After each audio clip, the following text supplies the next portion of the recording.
Hello everyone, welcome to my channel Tanuja by studies. हम बात कर रहे हैं फ्रॉग की एनाटॉमी के बारे में और आज मैं लेकर आई हूँ दो सिस्टम, कौन से? Control and coordination system and sensory system. तो बात करते हैं कंट्रोल एंड कोऑर्डिनेशन। देखो, जैसे हमारी बॉडी में कंट्रोल कोऑर्डिनेशन कैसे होता है, दो तरह से होता है। क्या क्या?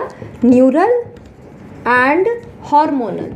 ठीक है, ऐसे ही फ्रॉग के अंदर भी कंट्रोल दोनों तरह से होता है। It's almost similar to our human being. ठीक है, तो हार्मोनल में अगर हम बात करें तो समझ में आ रहा है किसके थ्रू होगा? हार्मोन्स के थ्रू होगा। ओके, तो हार्मोन्स के थ्रू ये केमिकल कोऑर्डिनेशन हुआ। न्यूरल्स के थ्रू इट्स नर्वस कोऑर्डिनेशन या न्यूरल कोऑर्डिनेशन। ठीक है, तो हार्मोन जो यहाँ पे बनती है वो किससे बनती है?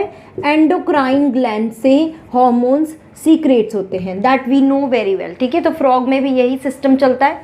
यहाँ पे भी बहुत सारी एंडोक्राइन ग्लैंड्स होती है, जैसे कि ह्यूमन बीइंग में होती है। अगर हम स्टार्टिंग से लेके चले तो कौन कौन सी? Like pituitary gland. ठीक है, उसके बाद यहीं पे ले लेते हैं पीनियल ग्लैंड, फिर थोड़ा नीचे आ जाते हैं थायराइड, देन आ जाते हैं पैराथायराइड, फिर अगर और बात करें तो हम आ गए थाइमस पे, देन पैनक्रिएटिक या फिर पैनक्रियाज लिख देते हैं, या पैनक्रिएटिक डक्ट भी हम लिख सकते हैं। ओके, उसके बाद यहाँ पे और कौन सी ग्लैंड होती है? लाइक एड्रिनल, और इसके अलावा गोनाड्स भी प्रेजेंट होते हैं। तो उसमें टेस्टिस एंड ओवरी जो होती हैं वो भी हार्मोन सीक्रेट करती है। तो ये यहाँ पे आपकी एनसीईआरटी में फ्रॉग के बारे में बस इतना ही दिया हुआ है। ठीक है, अगर आप इन ग्लैंड का डिटेल जानना चाहते हो कि भाई अब ये कौन कौन सी हार्मोन सीक्रेट करती है, क्या क्या फंक्शन है, तो वो हम ह्यूमन का जब हमने ग्लैंड्स पढ़ेंगे ना, मतलब I have already uploaded those videos, you can go through that one also.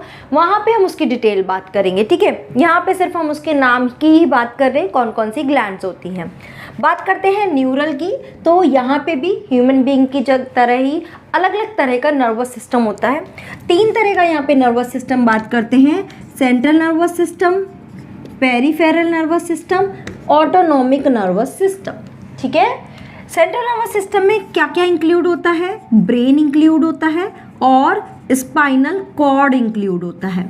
ठीक है, पेरिफेरल नर्वस सिस्टम में क्या इंक्लूड होती हैं? नर्व्स इंक्लूड होती है। मतलब हमारा जो सेंट्रल है, ये हमारा सेंट्रल पार्ट है, यहाँ से जितनी भी नर्व्स निकल रही है जो हमारी पूरी बॉडी में पेरीफेरी की तरफ, बाहर की तरफ जा रही है, उन सबको हम पेरिफेरल नर्वस सिस्टम में लेते हैं।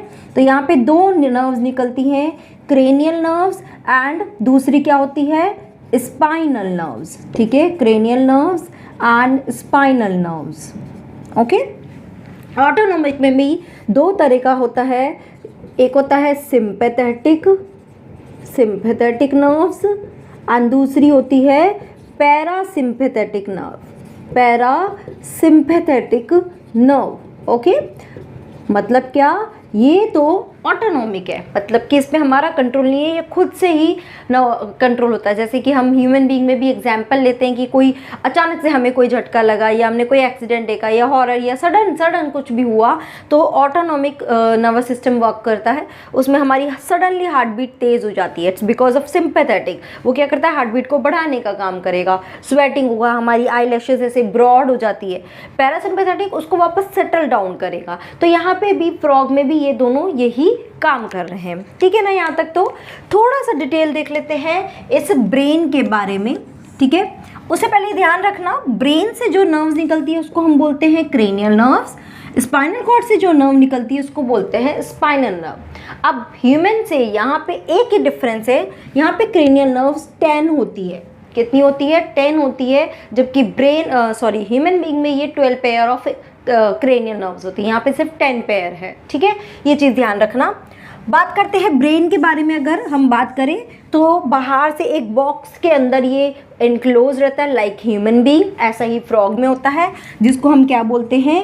क्रेनियम या फिर क्रेनियल बॉक्स, जिसके अंदर ये ब्रेन जो है वो पूरा कवर्ड रहता है ताकि इसको प्रोटेक्शन मिल सके। अब ब्रेन के अगर पार्ट की बात करें तो 3 मेन पार्ट्स होते हैं: fore brain, mid brain and hind brain. ठीक है, तो चलो थोड़ा सा और देख लेते हैं। फोर ब्रेन की बात करें तो fore brain it consist of all factory lobes, olfactory lobes, और किसका बना होता है, it is made up of cerebrum. अभी सेरेब्रम क्या है, it is a paired cerebrum hemisphere.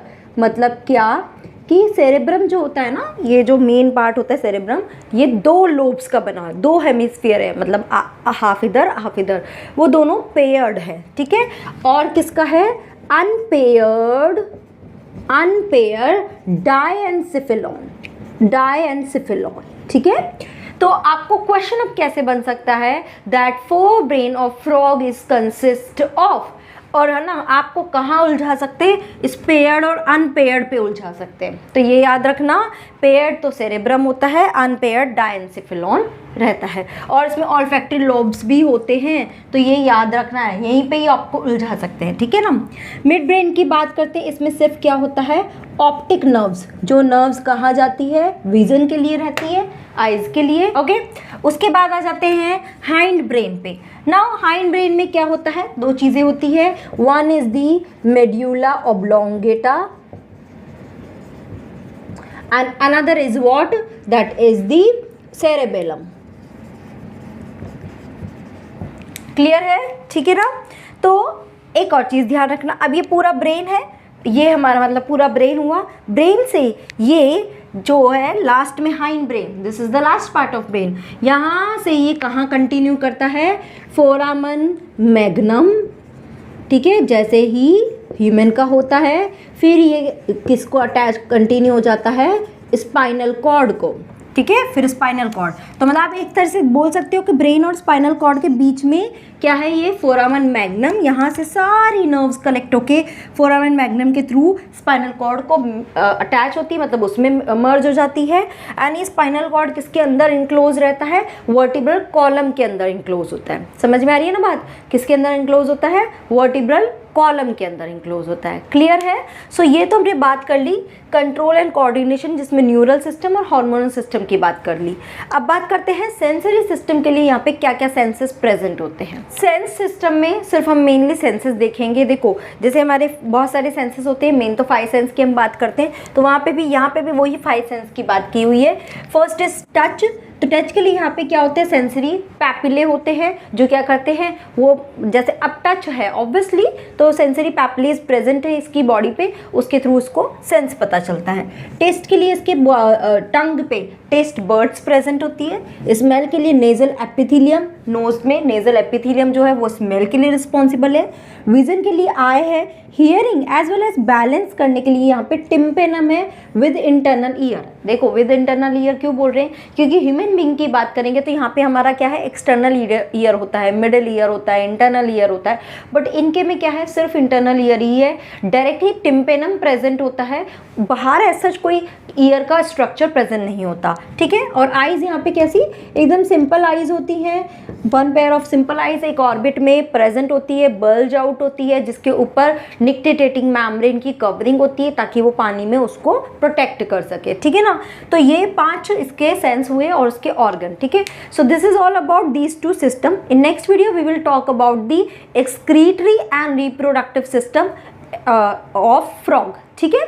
Okay, so till then if you have any doubt please post your query in the comment box. Thank you so much guys for watching this video, but take care, bye bye.